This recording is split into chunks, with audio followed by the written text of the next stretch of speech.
Hi hello ವೀಕ್ಷಕರೇ, welcome to simple Bhagya kitchen.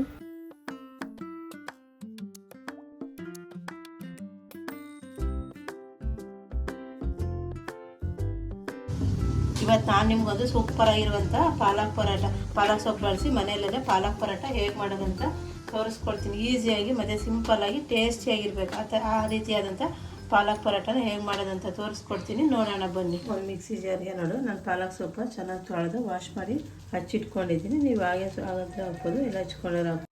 ನಾನು ಬೇಗ ನುಣ್ಣಗಾಗುತ್ತೆ ಅಂತ ಹಚ್ಚಿಟ್ಟಿದ್ದೀನಿ. ಇದು ಹಾಕ್ತಾ ಒಂದು 7ರಿಂದ 8 ಹಸಿಮೆಣ್ಸಿಕಾಯಿ ಹಾಕ್ತಿದ್ದೀನಿ. ನಿಮ್ಗೆ ಖಾರಕ್ಕೆ ಎಷ್ಟು ಬೇಕೋ ನೋಡ್ಕೊಂಡು ಅಷ್ಟು ಹಾಕ್ಕೊಳ್ಳಿ. ನಾನು ಒಂದು 7ರಿಂದ 8 ಹಾಕಿದ್ದೀನಿ. ಇದಕ್ಕೆ ನಾನು ಒಂದು ಅರ್ಧ ಟೀ ಸ್ಪೂನಷ್ಟು ಜೀರಿಗೆ ಹಾಕ್ತಾಯಿದ್ದೀನಿ. ಹಾಗೆ ಒಂದು 7ರಿಂದ 8 ಬೆಳ್ಳುಳ್ಳಿನ ಬಿಡಿಸಿಟ್ಕೊಂಡಿದ್ದೆ, ಬೆಳ್ಳುಳ್ಳಿನೂ ಹಾಕ್ತಾಯಿದ್ದೀನಿ. ಇಷ್ಟು ಹಾಕಿ ಮಿಕ್ಸಿಗೆ ಹಾಕ್ಕೊಂಡು ಬರೋಣ. ರುಬ್ಬಿರುವಂಥ ಪಾಲಕ್ ಪೇಸ್ಟ್ ರೆಡಿಯಾಗಿದೆ ನೋಡಿ. ನುಣ್ಣು ರುಬ್ಕೋಬೇಕು, ತರ್ತರಿಯ ರುಬ್ಕೋಬೇಡಿ, ನುಣ್ಣು ರುಬ್ಕೊಂಡು ರೆಡಿ ಮಾಡಿ ಇಟ್ಕೊಂಡಿದ್ದೀನಿ.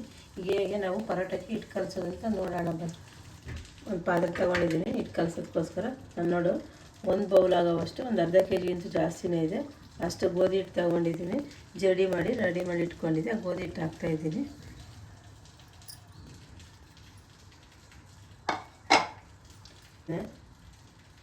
ಈ ಗೋಧಿ ಹಿಟ್ಟು ಜೊತೆನೆ ಫಸ್ಟ್ ನಾನು ರುಬ್ಕೊಂಡಿದ್ದಂಥ ಪಾಲಕ್ ಏನಿತ್ತು ಅದನ್ನು ಹಾಕ್ತಾಯಿದ್ದೀನಿ ನೋಡಿ. ಪೇಸ್ಟ್ ಆಗೋದು ತುಂಬ ಚೆನ್ನಾಗಿರುತ್ತೆ, ತುಂಬ ಆರೋಗ್ಯಕರವಾಗೂ ಇರ್ತೈತೆ. ಮಕ್ಕಳಿಗಂತೂ ಈ ಥರ ಸೊಪ್ಪೆಲ್ಲ ಮಿಕ್ಸ್ ಮಾಡಿ ಏನೋ ಡಿಫ್ರೆಂಟಾಗಿ ತಿಂಡಿ ಮಾಡಿಕೊಟ್ರೆ ಅವರು ಇಷ್ಟಪಟ್ಟು ತಿಂತಾರೆ.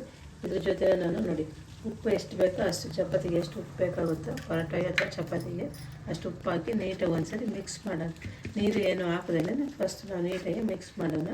ಒಂದು ಸ್ಪೂನಾಗಲು ಮಿಕ್ಸ್ ಮಾಡಿ, ನಾವು ಕೈಯಲ್ಲಾದರೂ ಮಿಕ್ಸ್ ಮಾಡಿ ಚೆನ್ನಾಗಿರುತ್ತೆ. ಎಲ್ಲ ನೀಟಾಗಿ ಮಿಕ್ಸ್ ಮಾಡಿದ್ದಾದಮೇಲೆ ಮತ್ತೆ ನಾವು ನೀರು ಹಾಕ್ಕೊಂಡು ಕಲಸೋಣ. ನೋಡಿ, ಎಲ್ಲ ನೀಟಾಗಿ ಮಿಕ್ಸ್ ಆಗಿದೆ. ಈಗ ನಾನು ಏನು ಜಾರು ರುಬ್ಬಿದ್ದೆಲ್ಲ ಪಾಲಕ್ ಸೊಪ್ಪು, ಅದೇ ಜಾರಲ್ಲಿ ಸ್ವಲ್ಪ ನೀರು ಹಾಕಿ ಕಲಿಸ್ತೀನಿ. ಒಂದೇ ಸರಿ ನೀರು ಜಾಸ್ತಿ ಹಾಕೋಬಾರ್ದು, ಸ್ವಲ್ಪ ನೀರು ಹಾಕ್ಕೊಂಡೆ ಕಲಿಸ್ಕೊಳ್ಳಿ. ಆಮೇಲೆ ತೆಳ್ಳಗಾಗ್ಬಿಟ್ರೆ ಅಷ್ಟು ಚೆನ್ನಾಗಿರೋದಿಲ್ಲ, ಗಟ್ಟಿಯಾದ್ರೆ ಚೆನ್ನಾಗಿರೋಲ್ಲ. ಪರೋಟಕ್ಕೆ ಎಷ್ಟು ಬೇಕೋ ಅಷ್ಟು ಮೀಡಿಯಮಾಗಿ ಕಲಿಸ್ಕೋಬೇಕು. ಸ್ವಲ್ಪ ನೀರು ಹಾಕ್ಕೊಂಡೆ ಕಲಿಸ್ಕೊಳ್ಳೋಣ. ಅದನ್ನು ಕಲಿಸ್ತಾ ಇದ್ದೀನಿ. ಇದೇ ರೀತಿಯೇ ಎಲ್ಲ ನೀಟಾಗಿ ಕಲಿಸ್ಕೊಂಡು ಬರೋಣ. ನೋಡಿ, ಈಗ ಅದಕ್ಕೆ ಕಲಿಸಿದ್ದೀನಿ ನಾನು ಪರೋಟಾಗೆ. ಇದಕ್ಕೆ ಸ್ವಲ್ಪ ಎಣ್ಣೆ ಹಾಕ್ತೀನಿ. ಬೇಗ ಮಾಡೋದಕ್ಕೋಸ್ಕರ ಒಂದು 10 ನಿಮಿಷ ನೆನ್ಕೊಂಡ್ರೆ ಸಾಕಾಗುತ್ತೆ.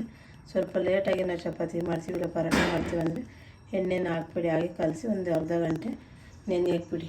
ಈಗ ನಾನು ಬೆಳಿಗ್ಗೆ ಬ್ರೇಕ್ಫಾಸ್ಟ್ಗೆ ಬೇಗ ಮಾಡ್ತಾಯಿದ್ದೀನಿ, ಅದಕ್ಕೋಸ್ಕರ ಸ್ವಲ್ಪ ಎಣ್ಣೆ ಹಾಕಿ ಮತ್ತು ನೀಟಾಗಿ ನಾವು ಕಲಿಸ್ಕೊಂಡು ಬರೋಣ. ಪರೋಟ ಸ್ಮೂತಾಗಿ ಬರೋದಕ್ಕೋಸ್ಕರ ಅಷ್ಟೇ, ಬೇರೆ ಏನಿಲ್ಲ. ಇದು ನೀಟಾಗಿ ಕಲಿಸ್ಕೊಂಡು ಬರೋಣ. ಪರೋಟ ಹಿಟ್ಟು ಕಲಸಿದ್ದು ರೆಡಿಯಾಗಿದೆ. ಇದನ್ನೀಗ ಒಂದು 10 ನಿಮಿಷ ನೆನೆಯಕ್ಕೆ ಬಿಡೋಣ. ಅಷ್ಟೊತ್ತಿಗೆ ನಾನು ಒಂದು ಕಾಯಿ ಚಟ್ನಿ ಮಾಡೋಕ್ಕೆ ತೋರಿಸ್ತೀನಿ ನಿಮಗೆ. ಕಾಯಿ ಚಟ್ನಿ ಮಾಡೋಕ್ಕೆ ನಾನೊಂದು ಮಿಕ್ಸಿ ಜಾರ್ ತೊಗೊಂಡಿದ್ದೀನಿ. ಅದಕ್ಕೆ ಒಂದು 7ರಿಂದ 8 ಹಸಿಮೆಣ್ಸಿಕಾಯಿ ಹಾಕ್ತೀನಿ. ಚಟ್ನಿ ಎಷ್ಟು ಬೇಕೋ ಅಷ್ಟು ನೋಡ್ಕೊಂಡು ನೀವು ಖಾರ ಹಾಕ್ಕೊಳ್ಳಿ. ನಾನಿವತ್ತು ಸ್ವಲ್ಪ ಮಾಡ್ತಾಯಿದ್ದೀನಿ, ಜಾಸ್ತಿ ಏನು ಮಾಡ್ತಾಯಿಲ್ಲ. ಹಾಗೆ ಒಂದು ಗೆಡ್ಡೆಯಷ್ಟು ಈರುಳ್ಳಿನ ಹಚ್ಚಿಟ್ಕೊಂಡಿದ್ದೆ, ಆ ಈರುಳ್ಳಿನ ಹಾಕ್ತಾಯಿದ್ದೀನಿ.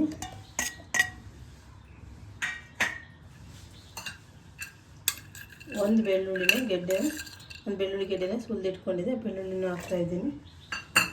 ಹಾಗೆ ಸ್ವಲ್ಪ ಹುರುಗಡ್ಲೆ, ಒಂದು 100 ಗ್ರಾಮ್ ಆಗೋಷ್ಟು ಹುರುಗಡ್ಲೆ ಇಟ್ಟಿದ್ದೆ, ಹುರುಗಡ್ಲೆನೂ ಹಾಕ್ತಾಯಿದ್ದೀನಿ. ಒಂದು ತೆಂಗಿನಕಾಯಿನ ತುರಿದಿಟ್ಕೊಂಡಿದ್ದೆ, ಆ ತೆಂಗಿನಕಾಯಿನೂ ಹಾಕ್ತಾಯಿದ್ದೀನಿ ನೋಡಿ. ಇವತ್ತು ನಾನು ಪರೋಟಾಗೆ ಕಾಯಿ ಚಟ್ನಿನ ಕಾಂಬಿನೇಷನಾಗಿ ತೋರಿಸ್ತಿದ್ದೆ. ನಿಮಗೆ ಪಲ್ಯ ಬೇಕಾದ್ರೆ ಪಲ್ಯ ಮಾಡ್ಕೊಳ್ಳಿ, ಇಲ್ಲ ದಾಲ್ ಬೇಕಾದ್ರೆ ದಾಲ್ ಮಾಡ್ಕೊಳ್ಳಿ. ಯಾವ್ದು ಬೇಕು ಅದನ್ನು ಮಾಡಿಕೊಂಡು ಪರೋಟ ಜೊತೆ ತಿನ್ಬೋದು, ಚೆನ್ನಾಗಿರುತ್ತೆ. ಇವತ್ತು ನಾನು ತೆಂಗಿನಕಾಯಿ ಚಟ್ನಿನೇ ತೋರಿಸ್ತಾಯಿದ್ದೀನಿ. ಈಗ ನಾನು ಸ್ವಲ್ಪ ಕೊತ್ತಂಬರಿ ಸೊಪ್ಪು ಹಾಕ್ತಾಯಿದ್ದೀನಿ. ಹಾಗೆ ಒಂದು 1/4 ಟೀ ಸ್ಪೂನ್ ಅಷ್ಟು ಜೀರಿಗೆ ಹಾಕ್ತಾಯಿದ್ದೀನಿ. ರುಚಿಗೆ ಎಷ್ಟು ಬೇಕೋ ಅಷ್ಟು ಉಪ್ಪು ಹಾಕೋಣ. ರುಚಿಗೆ ಎಷ್ಟು ಬೇಕೋ ಅಷ್ಟು ಉಪ್ಪು ಹಾಕ್ತಾಯಿದ್ದೀನಿ. ಇದನ್ನು ಸ್ವಲ್ಪ ನೀರು ಹಾಕಿ ರುಬ್ಕೊಂಡು ಬರೋಣ.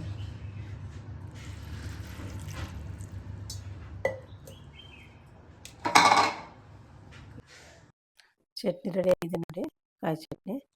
ಈಗ ನಾನು ಕಾಯಿ ಚಟ್ನಿ ಸೈಡ್ಗೆ ಇಟ್ಬಿಟ್ಟು ಪರೋಟ ಹೇಗೆ ಹೊಸಿಯೋದಂತ ತೋರಿಸ್ತೀನಿ.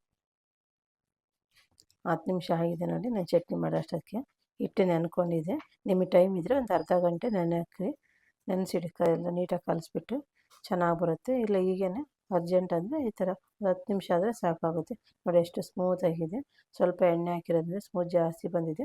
ಚಪಾತಿಗಿಂತ ಹಿಟ್ಟು ಸ್ವಲ್ಪ ಜಾಸ್ತಿ ತಗೊಳ್ಳಿ, ತೀರ ಜಾಸ್ತಿ ಬೇಡ, ಸ್ವಲ್ಪ ಜಾಸ್ತಿ ತಗೊಂಡು ಪರೋಟ ಮಾಡೋಣ. ಈಗ ಇದನ್ನು ನೀಟಾಗಿ ಉಂಡೆ ಥರ ಮಾಡ್ಕೊಳ್ಳೋಣ. ಈ ಥರ ನೋಡಿ, ಸ್ವಲ್ಪ ದಪ್ಪ ಇದೆಯಲ್ಲ ಚಪಾತಿ ಉಂಡೆ ಮಾಡ್ಕೊಂಡು ಇದನ್ನು ದಪ್ಪಗೊಸಿ ಅಂತ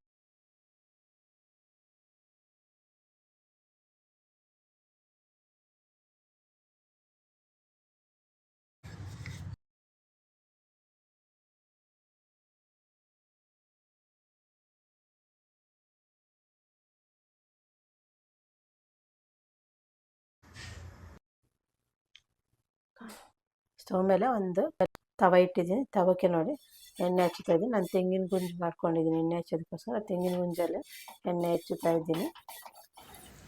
ಮೇಲೆ ಲೈಟಾಗಿ ಅದೇ ತೆಂಗಿನ ಗುಂಜಲ್ಲೇ ಜಸ್ಟ್ ಸುಮ್ಮನೆ ಈ ಥರ ಎಣ್ಣೆನೇ ಹಿಂಗೆ ಅದ್ಕೊಂಡು ಬರೋಣ. ಉಬ್ಬುತ್ತೆ, ಚೆನ್ನಾಗಿರುತ್ತೆ ಈ ಥರ ಮಾಡಿದರೆ. ಎಳೆನೂ ಬಿಟ್ಕೊಳ್ಳುತ್ತೆ. ಹಾಗಾಗಿ ನೋಡಿ ಉಬ್ತಾ ಇದೆ. ಈ ಥರ ಉಬ್ಬು ಬೇಕಾಗಲೂ ಚೆನ್ನಾಗಿರೋದು ನೋಡಿ, ಎಷ್ಟು ಚೆನ್ನಾಗಿ ಉಬ್ತಾ ಇದೆ. ಈ ಥರ ಉಬ್ಬು ಪರೋಟ ಆವಾಗ ತುಂಬ ಚೆನ್ನಾಗಿರುತ್ತೆ. ಇದನ್ನೆಲ್ಲ ಇನ್ನೊಂದು ಸೈಡು ಬೇಯಿಸೋಣ. ನೋಡಿ ಎಷ್ಟು ಚೆನ್ನಾಗಿ ಕಾಣ್ತಾ ಇದೆ ಅಂತ. ಇದೇ ರೀತಿ ಎಲ್ಲನೂ ಮಾಡ್ಕೊಂಡು ಬರೋಣ. ನೋಡಿ ಒಂದು ಪರೋಟ ತೋರಿಸ್ತಾ ಇದ್ದೀನಿ ನಿಮಗೆ. ಇದೇ ರೀತಿ ಎಲ್ಲ ಮಾಡ್ಕೊಂಡು ಬರೋಣ. ಎಷ್ಟು ಎಳೆಯಾಗಿ ಎಷ್ಟು ನೀಟ್ ನೋಡಿ, ಎಷ್ಟು ಚೆನ್ನಾಗಿ ಬರ್ತೈತೆ, ಎಷ್ಟು ಸ್ಮೂತಾಗಿ ತುಂಬ ಚೆನ್ನಾಗಿರುತ್ತೆ. ನಾವು ಮಡಿಸಿ ಫೋಲ್ಡ್ ಮಾಡಿ ಮಾಡೋದ್ರಿಂದ ಇನ್ನೂ ಒಂದು ಅರ್ಧ ಗಂಟೆ ಎಕ್ಸ್ಟ್ರಾ ನಾವು ಇಟ್ಟು ಅಷ್ಟು ಚೆನ್ನಾಗಿ ಇನ್ನೂ ಚೆನ್ನಾಗಿ ಬರುತ್ತೆ. ನಾನು ಇವತ್ತು ಟೈಮ್ ಇಲ್ಲದೇ ಒಂದು 10 ನಿಮಿಷ ಮಾತ್ರ ನೆನೆಸಿದ್ದೀನಿ. ಇದೇ ರೀತಿ ಎಲ್ಲ ಮಾಡ್ಕೊಂಡು ಬರೋಣ. ಎಲ್ಲ ಪರೋಟ ಬೇಯಿಸಿದ ರೆಡಿಯಾಗಿದೆ ನೋಡಿ. ನಾನು ಎಷ್ಟು ಈಸಿಯಾಗಿ ಸಿಂಪಲಾಗಿ ನಿಮಗೆ ಪಾಲಕ್ ಪರೋಟ ಮಾಡೋದು ತೋರಿಸ್ಕೊಟ್ಟಿದ್ದೀನಿ. ನೀವು ಇದೇ ರೀತಿ ಒಮ್ಮೆ ಟ್ರೈ ಮಾಡಿ ಹೇಗೆ ಬಂದಿದೆ ಅಂತ ಕಮೆಂಟ್ ಮಾಡಿ, ಲೈಕ್ ಮಾಡಿ, ಹೆಚ್ಚು ಹೆಚ್ಚು ಶೇರ್ ಮಾಡಿ. ಫ್ರೆಂಡ್ಸ್ಗೆ, ರಿಲೇಷನ್ಗೆ ಎಲ್ಲನೂ ನಾನು ಮಾಡೋವಂಥ ಅಡುಗೆಗಳನ್ನ ಶೇರ್ ಮಾಡಿ. ಹಾಗೆ ನಮ್ಮ ಚಾನಲ್ನ ಸಬ್ಸ್ಕ್ರೈಬ್ ಮಾಡಿ.